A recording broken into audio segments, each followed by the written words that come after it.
Hello and welcome to a special stats show, Transfer Stats, that we will be doing over the course of the summer as Liverpool are linked with footballers. This one is on Khephren Thuram.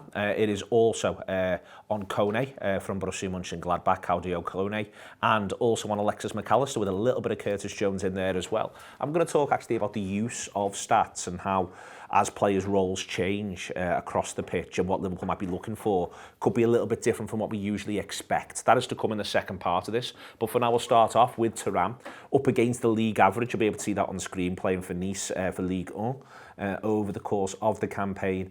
We can see here his profile's pretty close to that league average with a couple of quite interesting shifts. His passing percentage is relatively solid, above the league average. His deep progressions in there as well, above the league average. His XG assisted is really high, which I think is quite striking, 86th percentile for that. His XG build-up, quite solid, successful dribbles in there as well. We'll have seen the clips of him carrying the ball. And his turnovers is pretty close to the mean, which is good to see. What's fascinating is that he's a little bit down on the defensive aspect from what Liverpool might expect. Now, this could be part of how Nice play, how they deploy him, so on and so forth, but low on pressure regains in comparison, low on pressures, which does suggest that it is a choice, and low on the tackles and interceptions, possession adjusted.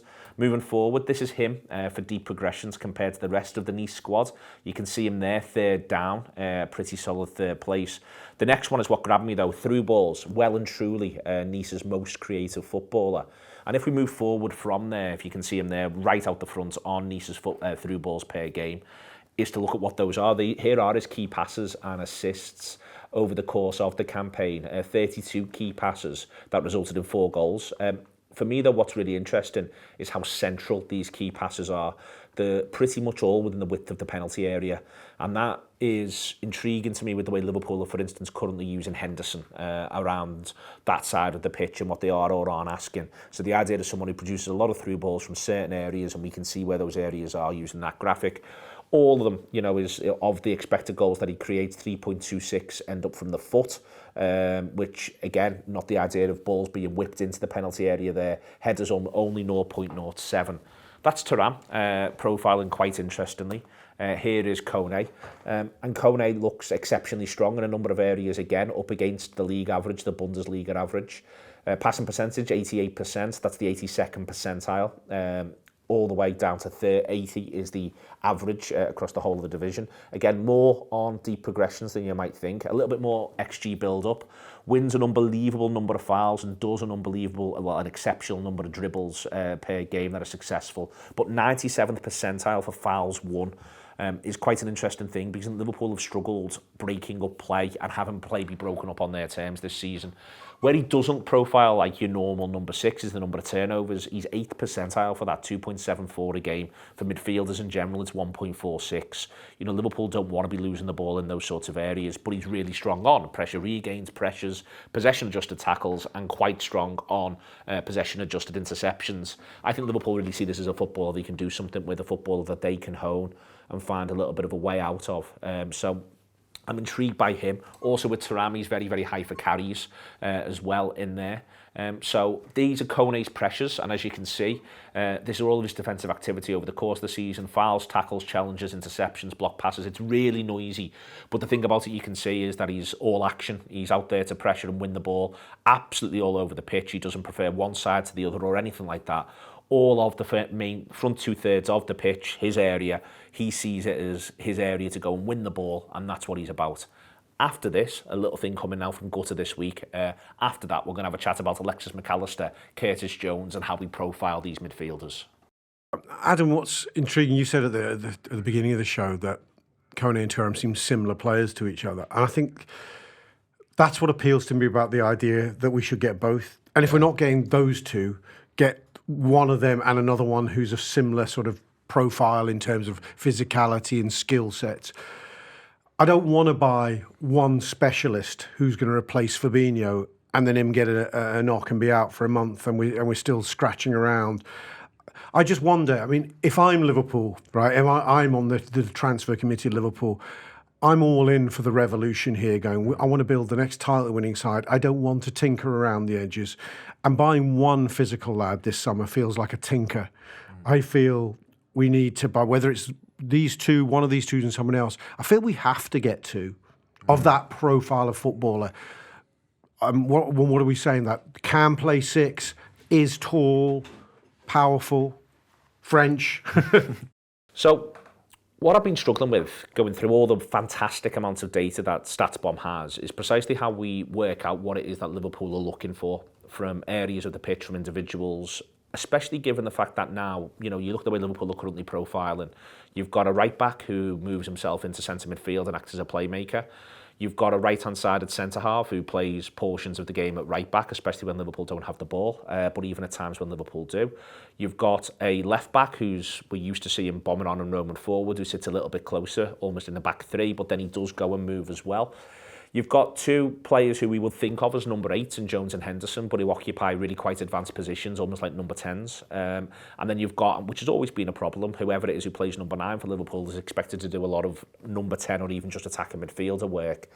And what that does is it throws open this thing where we're used to sort of saying what we want, what we expect from roles, what we expect from positions, rather than thinking about what it is that we're asking the footballers to do. So I've been working on a little something. I want to share it with you for now, and it may well come up again over and over the summer, but it's more posing the question. We're putting this out for free, and I think there's a really important thing to do when we talk about stats, which is not think as though stats have got the answers. At times they just help us work out what the right questions are.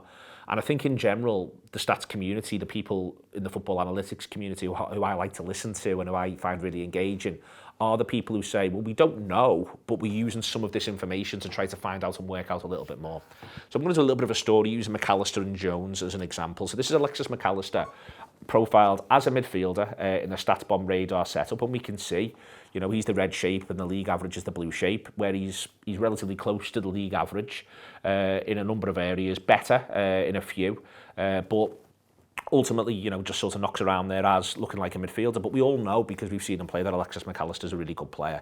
For me, I've got a couple of little question marks about his size and his ability to get round the pitch, his speed more than anything else. Whereas we've just talked about Kone and Thuram, and they are obviously both big physical footballers. So, you don't have to have everyone be 6'2", 6'3". I think it wouldn't, at times it would help. But, with McAllister, my point is we've seen him be a really good footballer for a really good footballing team. He's one of Brighton's 3 or 4 most important players, and Brighton have been great to watch at times this season.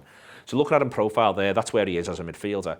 Here's Curtis Jones as a midfielder on the same radar that we just had McAllister on. So Curtis Jones' passing percentage is outrageously good, 91%, 96th percentile. His pressure regains is really high, 5.32 per game. That's 97th percentile. His number of pressures is really good. His possession adjusted tackles is really good. His XG build-up's rock solid. He's a good player, Curtis Jones. That's just the fact of the matter.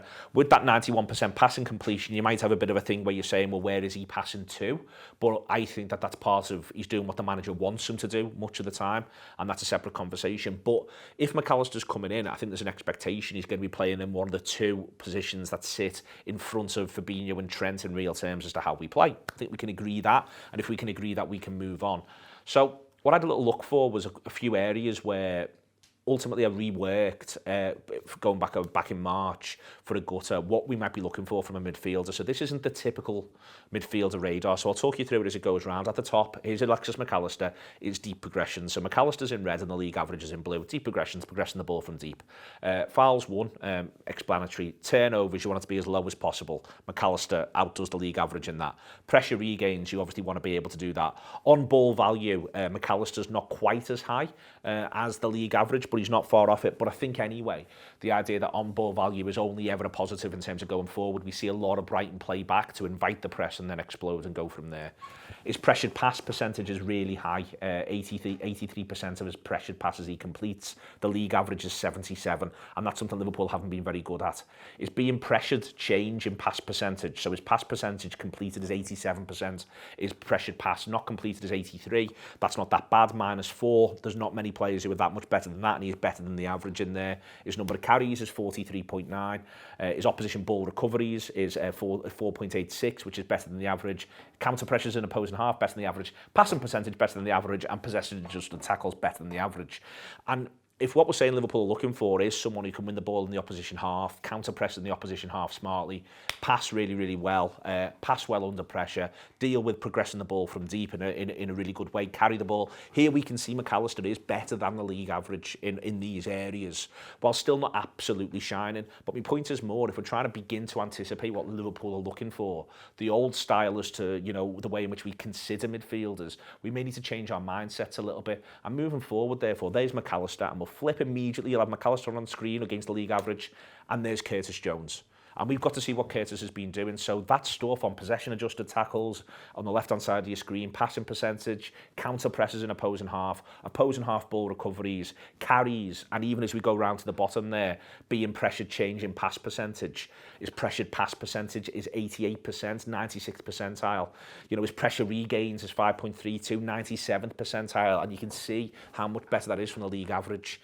And we've got to try to work out, I think, not just necessarily who we do or don't think are good players, but what we want for these players, for them to be good for what Jurgen Klopp wants. And I think looking at Curtis there and having had a little look at Alexis McAllister, the idea of playing in a different side, I think McAllister sits a little bit deeper than where Curtis does for some of this stuff. He's higher, but I think that may well be where McAllister ends up from a Liverpool point of view much of the time. I think all of that, and all this, by the way, is against players who play as defensive midfielders, centre midfielders, or attacking midfielders across the Premier League at the moment. That's what I've measured all of this against. I think seeing this from Curtis and seeing what Alexis has already shown, you can see why Liverpool are interested. I'll say it again, the stat stuff isn't to give you some sort of absolute immediate answer. It isn't as though it just solves football forever, because if it was, then firstly football would be rather dull. But what we try to do, what I try to do when we talk about the stats, and what people who I like when they talk about the stats try to do, is go, okay, how can we visualise this from a stats point of view and imagine how it's working on the pitch, having then also seen it on the pitch and pull it back and have a little look at what the numbers are saying and are they backing up what your instincts are. Anyway, I hope that's made a lot of sense. We'll be doing this over the course of the summer in a number of different ways, a number of different shows. We had the clip from the gutter before. Subscribe to the Anfield Wrap for more and more good video content over the course of what will be a busy summer for Liverpool in the transfer market.